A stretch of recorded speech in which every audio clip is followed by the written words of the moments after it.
Auzubillahiminash-shaytanir-rajeem. Bismillahir-Rahmanir-Rahim. In the name of Allah, the most beneficent and the most merciful. Dear students, welcome again in Pakistan International School, Taif, Kingdom of Saudi Arabia, Virtual Learning System Session 2020. This is English for grade 7. Name of the book is Othello and Other Short Stories from Shakespeare's Play. Today is lecture number 33, chapter number 3, Coriolanus, reading and explanation, page number 31 to 45, and exercise. I'm your teacher, Adnan Sabir Mirza. Dear students, this is the last chapter of your first term, midterm syllabus. So you will cover only 3 chapters in your this term. So today might be the second last or the last lecture in this. So we start. Coriolanus, an angry crowd.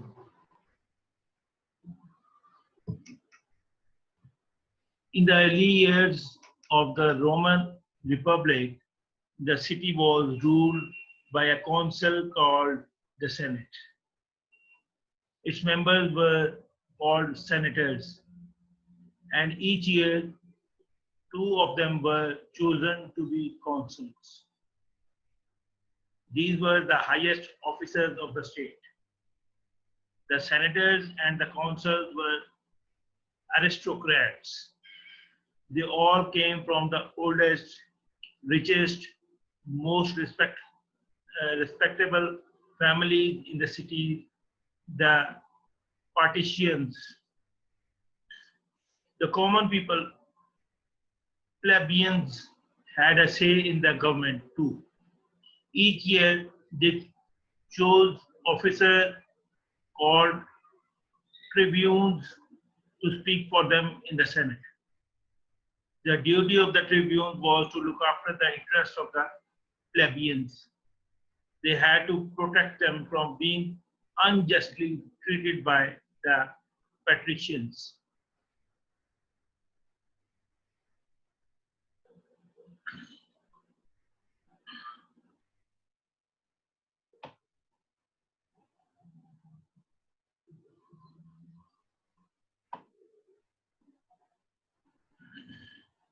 As the time went by, the common people became more powerful. They even took part in the choosing of the consuls. Any patrician who wanted to be consul had to win the approval of the people. If the plebeians did not like him, he could not become consul.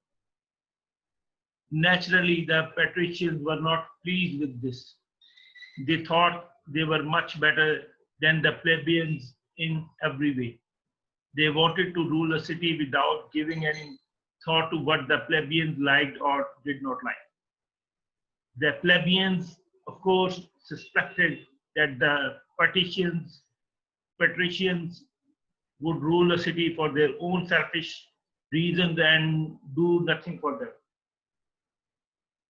Only 1 year there was a terrible shortage of food.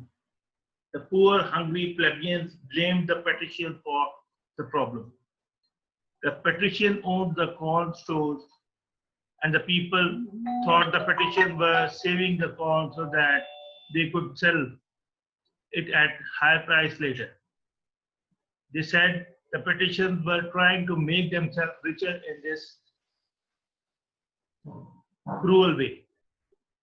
They were especially angry with an aristocrat called the Caius Marcius. One morning, some of the citizens began to gather in the streets. They were hungry. Many of them called out angrily to one another. They had sticks and clubs and other weapons in their hands. It looked as if there was going to be a riot. Gradually, riot is a street fighting. Gradually, the citizens joined together to form a crowd in one of the small open place of Rome. Listen to me, shouted one of them, who seemed to be their leader. The rest quietened down and turned their faces to the speaker. Now, first of all, we would rather die than go on being hungry like this. Wouldn't we all agree? All agreed? Agreed, they all shouted. And we know that our worst enemy is Caius Marcius. Yes, we know it, came the response. So we are going to kill him. If we kill him, we shall be able to get the corn we need at a fair price.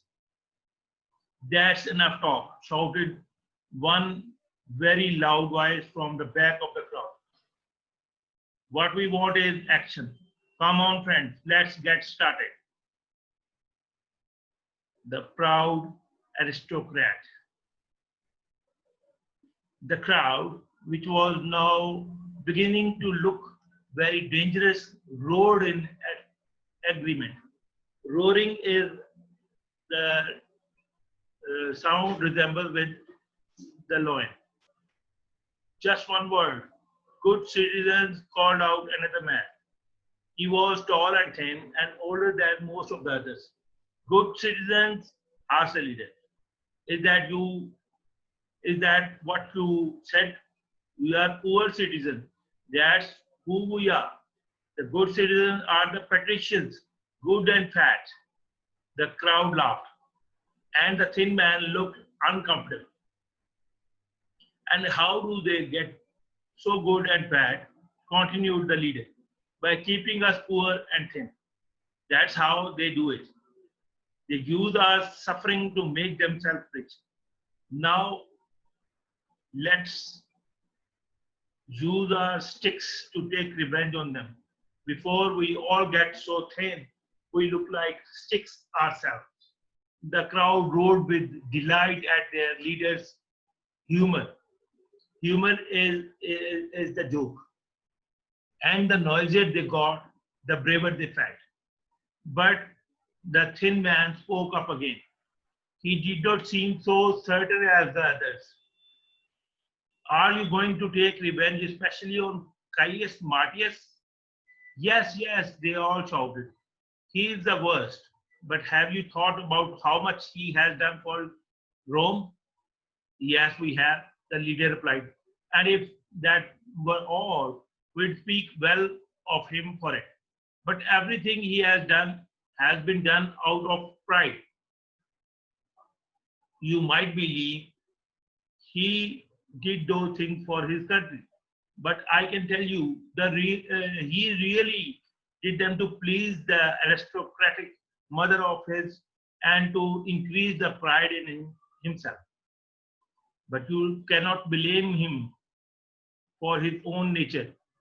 And you cannot say he's a greedy man, argued the thin man.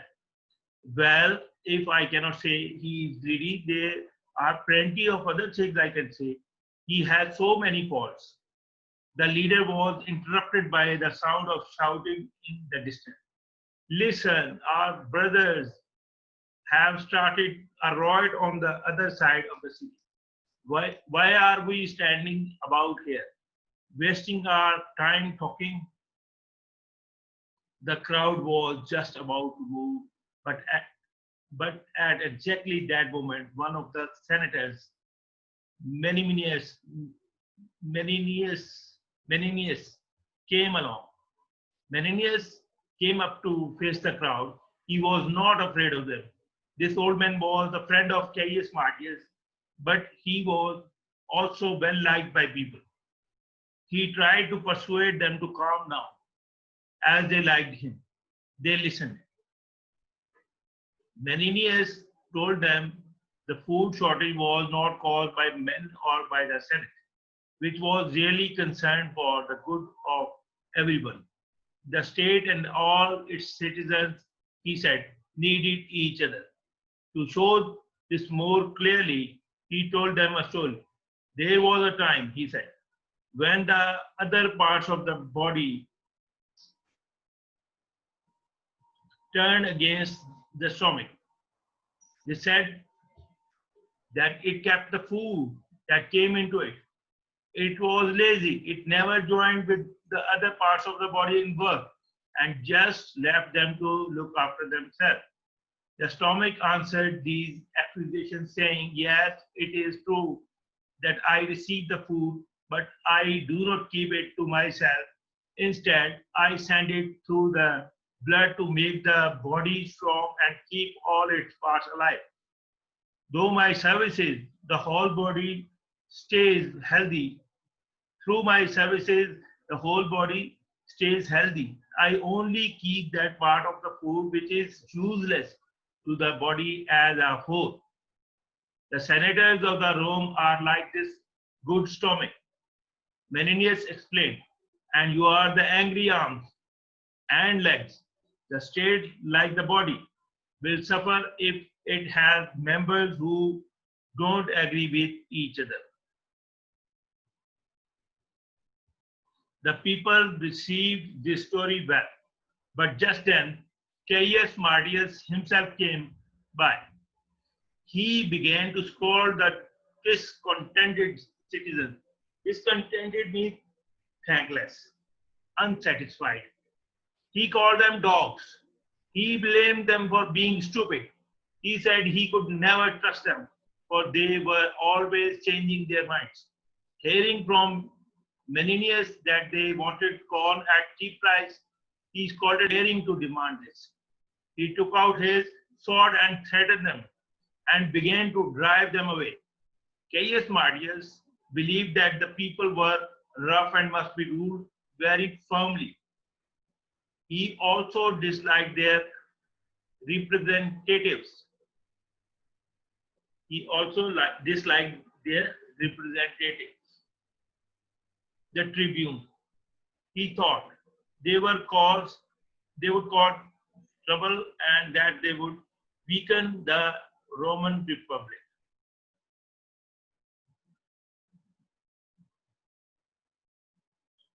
Caius Martin goes to war. Rome had some old enemies and rivals for the Volsces. Their chief city was Corioli, Corioli, and their leader in previous war was Tullus Aufidius. He had been beaten by Caius Martin, but he was a brave and skillful soldier all the same. When the Volsces saw that the city of Rome was suffering from a shortage of food and from political quarrels, they got ready to attack it.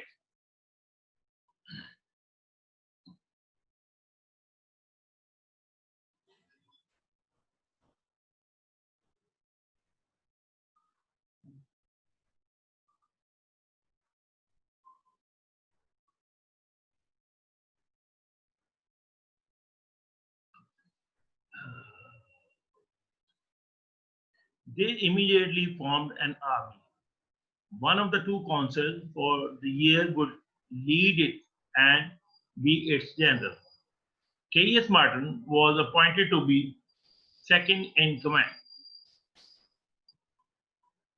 The two tribunes who spoke for the common people were present when the Senate made this decision. They hated Caius for his pride and for the way he scorned the people. They were surprised that such a proud man would agree to serve under the council. They thought that Caius was being cunning. If Rome wins, Caius will take all the praise. But if the Roman army is defeated, he will blame the council. The Volscian leader heard of the Roman preparation for war. They decided to divide their forces into two parts. The larger part would be led by Tullus Aufidius against the city of Rome. The smaller part would be left to defend the city of Corioli. The Roman soldiers marched out from Rome, leaving behind them wives, mothers, and sisters, who anxiously waited to hear any news of the battle. The wife of Caius Martus was very fearful and worried. However, his mother, Volumnia, like many women of early Rome, thought more of honor than of safety. To her, Caius' wife seemed weak because she showed her fear. But they did not have to wait long before a friend brought them some news. He said that the main Roman army had met the Volscian army and a great battle was taking place. However,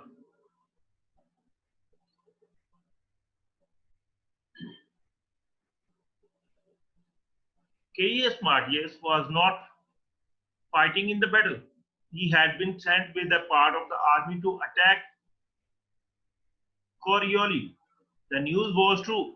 At first, Caius Marcius and his men made an unsuccessful attack upon Corioli and were forced to turn back, but Caius urged the Roman soldiers to attack again. Did they want to be known as cowards or courageous men? He asked them, and he led them in a second attack which drove the Volsces back into their city. Caius rushed into Corioli after his enemies, but none of the Roman soldiers followed. The Volsces surrounded Caius and forced him back out, wounded and bleeding.